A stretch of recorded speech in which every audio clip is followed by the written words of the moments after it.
अक्षय वट वृक्ष का आशीर्वाद भी प्राप्त किया। इन दोनों स्थलों पर श्रद्धालुओं की सहूलियत के लिए हनुमान कॉरिडोर और अक्षय वट कॉरिडोर का निर्माण हो रहा है। मैंने सरस्वती कूप रीडेवलपमेंट प्रोजेक्ट की भी जानकारी ली। आज यहां हजारों करोड़ रुपए के प्रोजेक्ट का लोकार्पण हुआ है। मैं इसके लिए आप सबको बधाई देता हूं। साथियों, महाकुंभ हजारों वर्ष पहले से चली आ रही हमारे देश की सांस्कृतिक आध्यात्मिक यात्रा का पुण्य और जीवंत प्रतीक है। एक ऐसा आयोजन जहां हर बार धर्म, ज्ञान, भक्ति और कला का दिव्य समागम होता है। हमारे यहां कहा गया है,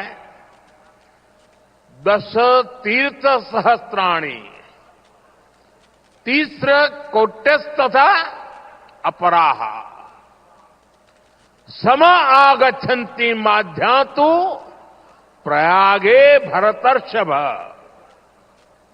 अर्थात संगम में स्नान से करोड़ों तीर्थ के बराबर पुण्य मिल जाता है। जो व्यक्ति प्रयाग में स्नान करता है वो हर पाप से मुक्त हो जाता है। राजा महाराजाओं का दौर हो या फिर सैकड़ों वर्षों की गुलामी का कालखंड, आस्था का ये प्रवाह कभी नहीं रुका। इसकी एक बड़ी वजह यह रही है कि कुंभ का कारक कोई बाह्य शक्ति नहीं है। किसी बाहरी व्यवस्था के बजाय कुंभ मनुष्य के अंतर मन की चेतना का नाम है। ये चेतना स्वतः जागृत होती है। यही चेतना भारत के कोने कोने से लोगों को संगम के तट तक खींच लाती है। गांव, कस्बों, शहरों से लोग प्रयागराज की ओर निकल पड़ते हैं। सामूहिकता की ऐसी शक्ति, ऐसा समागम शायद ही कहीं और देखने को मिले। यहां आकर संत महंत, ऋषि मुनि, ज्ञानी विद्वान, सामान्य मानवी सब एक हो जाते हैं। सब एक साथ त्रिवेणी में डुबकी लगाते हैं। यहां जातियों का भेद खत्म हो जाता है, संप्रदायों का टकराव मिट जाता है। करोड़ों लोग एक ध्येय, एक विचार से जुड़ जाते हैं। इस बार भी महाकुंभ के दौरान यहां अलग अलग राज्यों से करोड़ों लोग जुटेंगे। उनकी भाषा अलग होगी, जातियां अलग होगी, मान्यताएं अलग होगी, लेकिन संगम नगरी में आकर वो सब एक हो जाएंगे। और इसलिए मैं फिर एक बार कहता हूं, ये महाकुंभ एकता का महायज्ञ है। जिसमें हर तरह के भेदभाव की आहुति दी जाती है। यहां संगम में डुबकी लगाने वाला हर भारतीय एक भारत श्रेष्ठ भारत की अद्भुत तस्वीर प्रस्तुत करता है। साथियों, महाकुंभ की परंपरा का सबसे अहम पहलू ये है कि इस दौरान देश को दिशा मिलती है। कुंभ के दौरान संतों के वाद में, संवाद में, सार्थार्थ में, शास्त्रार्थ के अंदर देश के सामने मौजूद अहम विषयों पर, देश के सामने मौजूद चुनौतियों पर व्यापक चर्चा होती है और फिर संत जन मिलकर राष्ट्र के विचारों को एक नई ऊर्जा देते थे, नई राह भी दिखाते थे। संत महात्माओं ने देश से जुड़े कई महत्वपूर्ण निर्णय कुंभ जैसे आयोजन स्थल पर ही लिए हैं। जब संचार के आधुनिक माध्यम नहीं थे, तब कुंभ जैसे आयोजनों ने बड़े सामाजिक परिवर्तनों का आधार तैयार किया था। कुंभ में संत और ज्ञानी लोग मिलकर समाज के सुख दुख की चर्चा करते थे, वर्तमान और भविष्य को लेकर चिंतन करते थे। आज भी कुंभ जैसे बड़े आयोजनों का महात्म्य वैसा ही है। ऐसे आयोजनों से देश के कोने कोने में समाज में सकारात्मक संदेश जाता है। राष्ट्र चिंतन की ये धारा निरंतर प्रवाहित होती है। इस आयोजन के नाम अलग अलग होते हैं, पड़ाव अलग अलग होते हैं, मार्ग अलग अलग होते हैं, लेकिन यात्री एक होते हैं, मकसद एक होता है। साथियों, कुंभ और धार्मिक यात्राओं का इतना महत्व होने के बावजूद पहले की सरकारों के समय इनके महात्म्य पर ध्यान नहीं दिया गया। श्रद्धालु ऐसे आयोजनों में कष्ट उठाते रहे, लेकिन तब की सरकारों को इससे कोई फर्क नहीं पड़ता था। इसकी वजह थी कि भारतीय संस्कृति से, भारत की आस्था से उनका लगाव नहीं था। लेकिन आज केंद्र और राज्य में भारत के प्रति आस्था, भारतीय संस्कृति को मान देने वाली सरकार है। इसलिए कुंभ में आने वाले श्रद्धालुओं के लिए सुविधाएं जुटाना डबल इंजन की सरकार अपना दायित्व समझती है। इसलिए यहां केंद्र और राज्य सरकार ने मिलकर हजारों करोड़ रुपए की योजनाएं शुरू की है। सरकार के अलग अलग विभाग जिस तरह महाकुंभ की तैयारियों को पूरा करने में जुटे हैं, वह बहुत ही सराहनीय है। देश दुनिया के किसी कोने से कुंभ तक पहुंचने में कोई दिक्कत न हो, इसके लिए यहां की कनेक्टिविटी पर विशेष फोकस किया गया है। अयोध्या, वाराणसी, रायबरेली, लखनऊ से प्रयागराज शहर की कनेक्टिविटी को बेहतर किया गया है। मैं जिस whole of the government approach की बात करता हूं, उन महाप्रयासों का महाकुंभ भी इस थली में नजर आता है। साथियों, हमारी सरकार ने विकास के साथ साथ विरासत को भी समृद्ध बनाने पर फोकस किया है। आज देश के कई हिस्सों में अलग अलग टूरिस्ट सर्किट विकसित किए जा रहे हैं।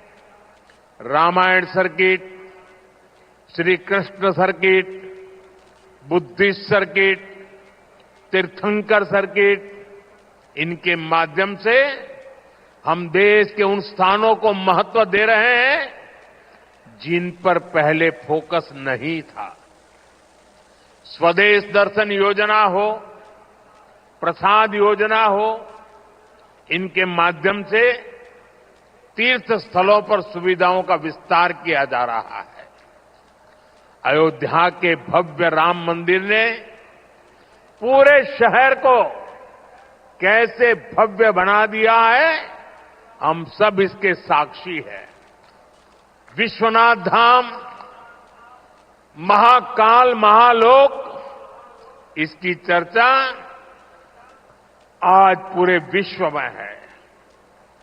यहां अक्षय वट कॉरिडोर, हनुमान मंदिर कॉरिडोर, भारद्वाज ऋषि आश्रम कॉरिडोर में भी इसी विजन का प्रतिबिंब है। श्रद्धालुओं के लिए सरस्वती कूप, पातालपुरी, नागवासुकी, द्वादश माधव मंदिर का कायाकल्प किया जा रहा है। साथियों, हमारा ये प्रयागराज निषाद राज की भी भूमि है। भगवान राम के मर्यादा पुरुषोत्तम बनने की यात्रा में एक महत्वपूर्ण पड़ाव श्रृंगवेरपुर का भी है। भगवान राम और केवट का प्रसंग आज भी हमें प्रेरित करता है। केवट ने अपने प्रभु को सामने पाकर उनके पैर धोए थे, उन्हें अपनी नाव से नदी पार कराई थी। इस प्रसंग में श्रद्धा का अनन्य भाव है। इसमें भगवान और भक्त की मित्रता का संदेश है। इस घटना का ये संदेश है कि भगवान भी अपने भक्त की मदद ले सकते हैं। प्रभु श्री राम और निषाद राज की इसी मित्रता के प्रतीक के रूप में श्रृंगवेरपुर धाम का विकास किया जा रहा है। भगवान राम और निषाद राज की प्रतिमा भी आने वाली पीढ़ियों को समता और समरसता का संदेश देती रहेगी। साथियों, कुंभ जैसे भव्य और दिव्य आयोजन को सफल बनाने में स्वच्छता की बहुत बड़ी भूमिका है। महाकुंभ की तैयारियों के लिए नमामि गंगे कार्यक्रम को तेजी से आगे बढ़ाया गया है। प्रयागराज शहर के सैनिटेशन और वेस्ट मैनेजमेंट पर फोकस किया गया है। लोगों को जागरूक करने के लिए गंगा दूत, गंगा प्रहरी और गंगा मित्रों की नियुक्ति की गई है। इस बार कुंभ में 15,000 से ज्यादा मेरे सफाई कर्मी भाई बहन कुंभ की स्वच्छता को संभालने वाले हैं। मैं आज कुंभ की तैयारी में जुटे अपने सफाई कर्मी भाई बहनों का अग्रिम आभार भी व्यक्त करूंगा। करोड़ों लोग यहां पर जिस पवित्रता, स्वच्छता, आध्यात्मिकता के साक्षी बनेंगे, वो आपके योगदान से ही संभव होगा। इस नाते यहां हर श्रद्धालु के पुण्य में आप भी भागीदार बनेंगे। जैसे भगवान कृष्ण ने जूठे पत्तल उठाकर संदेश दिया था कि हर काम का महत्व है, वैसे ही आप भी अपने कार्यों से इस आयोजन की महानता को और बड़ा करेंगे। ये आप ही हैं जो सुबह सबसे पहले ड्यूटी पर लगते हैं और देर रात तक आपका काम चलता रहता है। 2019 में भी कुंभ आयोजन के समय यहां की स्वच्छता की बहुत प्रशंसा हुई थी। जो लोग हर 6 वर्ष पर कुंभ या महाकुंभ में स्नान के लिए आते हैं, उन्होंने पहली बार इतनी साफ सुंदर व्यवस्था देखी थी। इसलिए आपके पैर धुलकर मैंने अपनी कृतज्ञता दिखाई थी।